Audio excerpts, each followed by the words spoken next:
कक्षा 12वीं की स्टूडेंट फाइनली आपका रसायन शास्त्र का यहाँ पर केमिस्ट्री का हायर सेकेंडरी द्वितीय परीक्षा वर्ष 2026 का पेपर लेके आ चुके हैं।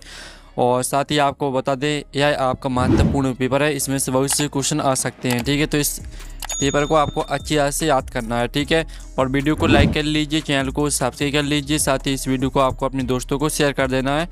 टोटल क्वेश्चन आपके 20 रहेंगे, मैक्सिमम मार्क्स 70 नंबर का रहेगा, टाइम 3 घंटे रहेगा। चलिए आपका पेपर देख लेते हैं। सबसे पहले आपके यहाँ पर निर्देश आएंगे तो आप निर्देश पढ़ लीजिएगा। अब चलिए सही विकल्प चुनकर लिखिए जो कि आपके 6 नंबर के रहेंगे। तो शुद्ध जल की मोलरता कितनी होती है, तो आपका इसका जो राइट आंसर रहेगा 55.5 हो जाएगा। फिर दूसरा आता है विशिष्ट चालकता की इकाई क्या है, तो विशिष्ट चालकता की इकाई है आपकी ओम, मीटर इनवर्स, सेंटीमीटर इनवर्स।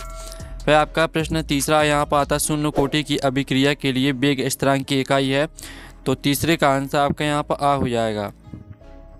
चौथा आता निम्नलिखित में से कौन सा डी ब्लॉक का तत्व नहीं है, तो चौथे का आपका यहाँ पर हम राइट आंसर बता देते हैं। चौथे का आपका सा राइट आंसर रहेगा एआई, सॉरी एआई नहीं है, एल्यूमिनियम है। ठीक है, एल, ठीक है, एल दिया गया, एल्यूमिनियम सा राइट आंसर रहेगा। फिर आपका पाँचवा आता है CONH3 का होल 6 3 पॉजिटिव आयन का रंग पीला होता है, इसकी EAN संख्या है, तो पाँचवें का आपका राइट आंसर रहने वाला है 36।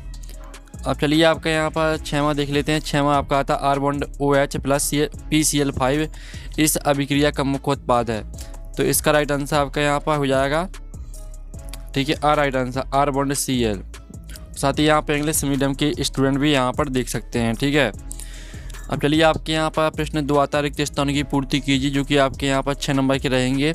विलयन की शक्ति, ठीक है, विलयन की शक्ति ताप बढ़ाने पर घटती है, तो घटती आपका राइट आंसर रहेगा पहले का। फिर आपका यहाँ पर दूसरा आता अधिशोषण 1 आपकी, ठीक है, अधिशोषण 1 है, सतही घटना है, तो सतही आपका यहाँ पर दूसरे का आंसर रहेगा। फिर आपका तीसरा आता प्रथम कोटि की अभिक्रिया का अर्ध आयुकाल डॉट डॉट पर निर्भर नहीं करता, तो इसका आंसर रहेगा प्रारंभिक सांद्रण। ठीक है, प्रारंभिक सांद्रण पर निर्भर नहीं करता, प्रारंभिक सांद्रण आपका राइट आंसर यहाँ पर हो जाएगा। और जो आपका आता है हीमोग्लोबिन में पाए जाने वाला महत्वपूर्ण तत्व डॉट डॉट है, तो इसका आंसर आपका लोहा रहेगा। ठीक है, फिर आपका यहाँ पर प्रश्न 5 आता है, जो 5 आपका दिया गया है विटामिन सी का रासायनिक नाम। विटामिन सी का रासायनिक नाम है आपका एस्कॉर्बिक अम्ल। ठीक है, आप यहाँ पर देख लीजिए एस्कॉर्बिक अम्ल आपका यहाँ पर राइट आंसर हो जाएगा। फिर आपका यहाँ पर 6वां आता लुकास अभिक्रमण निर्जल ZnCl2 तथा डॉट डॉट का मिश्रण होता है, तो इसका आंसर रहेगा HCl का मिश्रण होता है। ठीक है, इस तरह से आपके रेगिस्तान कंप्लीट हो जाते हैं। तो यहाँ पर देख लीजिए आपके प्रश्न 3 आता सत्ता का चयन करके लिखिए, जो कि 6 नंबर के रहेंगे। ए बिलो के तत्व अंतः संक्रमण तत्व कहलाते हैं, तो पहला आपका यहाँ पर रहने वाला क्या, पहला आपका सत्य रहेगा। और दूसरा आता सभी एंजाइम प्रोटीन होते हैं, तो ये भी सत्य रहेगा। और तीसरा आता हीलियम एक निष्क्रिय गैस है, तो ये भी सत्य रहेगा। चौथा आता चुंबकीय पृथक्करण विधि सल्फाइड अयस्क के लिए उपयुक्त है, तो चौथा आपका यहाँ पर असत्य हो जाएगा। और पाँचवा आता मोललता ताप बढ़ाने पर परिवर्तित होती है, तो ये आपका यहाँ पर असत्य रहेगा। और 6वां आता ग्लूकोज एक मोनोसेकेराइड है, तो ये भी आपका सत्य रहेगा। इस तरह से आपके सत्य असत्य हो जाते हैं। अब प्रश्न 4 आता सही जोड़ी में बनाइए, जो कि 5 नंबर की रहेंगे। स्तंभ A और B में आपकी सही जोड़ी दी गई हैं। ठीक है, तो आप यहाँ पर देखिए राउल्ट का नियम, जो राउल्ट का नियम है, तो इसको आपको किससे मैच करना है। राउल्ट का नियम को हम बता देते हैं आपको स्टूडेंट। जो आपका राउल्ट का नियम है आदर्श विलयन से मैच कर देना है। और जो आपके यहाँ पर आती है ईंधन सेल, तो ईंधन सेल को आपको मैच कर देना है H2O2 सेल से। और जो आपकी आती है प्रोटीन, तो प्रोटीन को आपको यहाँ पर मैच कर देना अमीनो अम्ल से। और जो आपकी आती है लेंथिनाइड, तो लेंथिनाइड को आपको F ब्लॉक से मैच कर देना है। और जो 5वीं आती है संक्रमण तत्व, तो इसको आपको यहाँ पर D ब्लॉक से मैच कर देना है। फिर आपके यहाँ पर इंग्लिश मीडियम के स्टूडेंट भी देख लीजिए। प्रश्न 5 आता एक सदवाक्य में उत्तर लिखिए, जो कि आपके यहाँ पर 5 नंबर के रहेंगे। ठीक है, मिसाइल बनाने का एक उदाहरण दीजिए, तो इसका जो आंसर रहने वाला है वो हो जाएगा आपका साबुन के अणु का जल में विलयन। ठीक है, साबुन के अणु का जल में विलयन।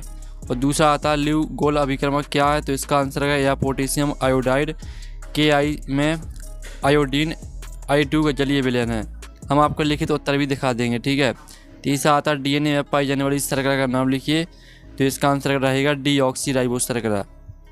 ठीक है, डीऑक्सी राइबोस, ठीक है, डीऑक्सी राइबोस शर्करा, ये आपका यहाँ पर आंसर रहेगा। और जो आपका आता है चौथा, मस्टर्ड ऑयल अभिक्रिया के मुख्य उत्पाद का नाम बताइए। तो इसका आंसर रहेगा आपका एल्किल आइसोथायोसाइनेट। हम आपको सभी के लिखित उत्तर बता देंगे। पांचवा आता रासायनिक अभिक्रिया की दर किस पर निर्भर करती है। तो यह अभिकारकों के साधारण ताप और उत्प्रेरक पर निर्भर करती है। ठीक है, इस तरह से आपके एक वाक्य में उत्तर कंप्लीट हो जाते हैं। इनके लिखित उत्तर हम आपको दिखा देंगे, टेंशन आपको नहीं लेना है। अब चलिए प्रश्न 6 आता है, हेनरी का नियम लिखिए। अथवा आता मूललता और मूललता में दो अंतर लिखिए। 7वां आता ओम का नियम लिखिए। अथवा आता है फैराडे की विद्युत अपघटन का प्रथम नियम समझाइए। साथ ही इनके जो उत्तर है वो भी हम बताने वाले हैं। पहले आप प्रश्न देख लीजिए, सभी के उत्तर आपको बताए जाएंगे। अभिक्रिया की कोटि से आप क्या समझते हैं। अथवा आता अभिक्रिया की दर को प्रभावित करने वाले दो कारक लिखिए। और लेंथनेट संकुचन क्या है। अथवा आता संक्रमण तत्व रंगीन आयन क्यों बनाते हैं। फिर 10वां आता लिगेंड किसे कहते हैं। अथवा आता किलेट क्या है, एक उदाहरण दीजिए। और 11वां आता सैंडबर्न अभिक्रिया को समझाइए। अथवा आता है वोल्टेज अभिक्रिया का रासायनिक समीकरण लिखिए। और 12वां आता फिनॉल और एल्कोहल में कोई दो अंतर लिखिए। अथवा आता रीमन टेबन अभिक्रिया को समझाइए। 13वां आता एल्डोज संघनन क्या है। अथवा आता कैनिजारो अभिक्रिया को समझाइए। फिर आपका यहाँ पर 14वां प्रश्न आता है, यदि 6 ग्राम यूरिया को 72 ग्राम जल में विलय किया गया तो यूरिया का मूल्य प्रवाह ज्ञात कीजिए। अथवा आता आदर्श अनादर्श विलयन में अंतर स्पष्ट कीजिए। फिर आपका 15वां आता शून्य कोटि की अभिक्रिया से आप क्या समझते हैं, उदाहरण सही समझाइए।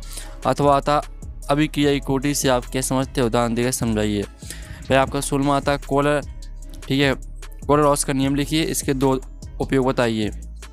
अथवा आता मानक हाइड्रोजन इलेक्ट्रोड का सचित्र वर्णन कीजिए। 17वां प्रश्न आता है फिनॉल से आप निम्न कैसे प्राप्त करेंगे।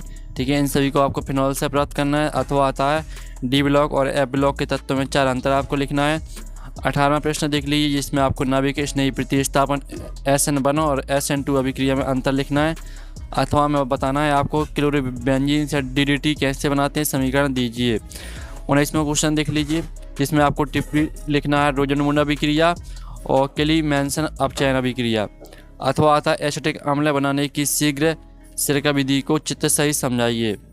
फिर आपका 20वां प्रश्न देख लीजिए, इसमें आपको DNA RNA में 5 अंतर लिखना है। और साथ ही इसका अथवा वाला प्रश्न देख लीजिए, इसमें आपको सभी को समझाकर लिखना है। तो चलिए आपके यहाँ प्रश्न 5 से लेकर, ठीक है, प्रश्न हम यहाँ 5 से लेकर आपके प्रश्न 20 तक के उत्तर देख लेते हैं। तो स्टूडेंट ये आपके एक शतभाग में उत्तर के सॉल्यूशन दिए गए हैं। ठीक है, आप यहाँ पर देख लीजिए, पहले वाले का आंसर, दूसरे का, तीसरे का, चौथे का, पाँचवें, पाँचों के आंसर आपको यहाँ पर मिल जाएंगे। अब चलिए हम यहाँ पर देख लेते हैं आपके प्रश्न 6 से आंसर। तो प्रश्न 6 से जो आंसर है, प्रश्न 6 में का आंसर देख लीजिए, आपका हेनरी का नियम दिया गया, स्क्रीनशॉट आपको लेते चलना है। और अथवा में आपको मोलरता और मोललता में अंतर लिखना था, तो अथवा वाले का आंसर देख लीजिए। फिर ओम का नियम देख लीजिए, 7वें प्रश्न का आंसर। और 7वें के अथवा के आंसर देख लीजिए। फिर देखिए विद्युत अपघटन का प्रथम नियम। और साथ ही अभिक्रिया की कोटि देख लीजिए, 8वें प्रश्न का आंसर। और अभिक्रिया की दर को प्रभावित करने वाले कारक, ये आपका अथवा वाले का आंसर रहेगा। और ये आपका 9वें प्रश्न का आंसर रहेगा, ये आपका 9वें के अथवा प्रश्न वाले का आंसर रहने वाला है। 10वें प्रश्न में आपका दिया गया था लिगेंड किसे कहते हैं। ठीक है, लिगेंड किसे कहते हैं, तो इसका उत्तर देख लीजिए। और किलेट क्या है, तो इसका उत्तर भी देख लीजिए। साथ ही सैंडबर्न अभिक्रिया क्या है, तो इसका उत्तर देख लीजिए। और अथवा वाले का उत्तर भी देख लीजिए, वोल्टेज अभिक्रिया। साथ ही फिनॉल और एल्कोहल में अंतर देख लीजिए।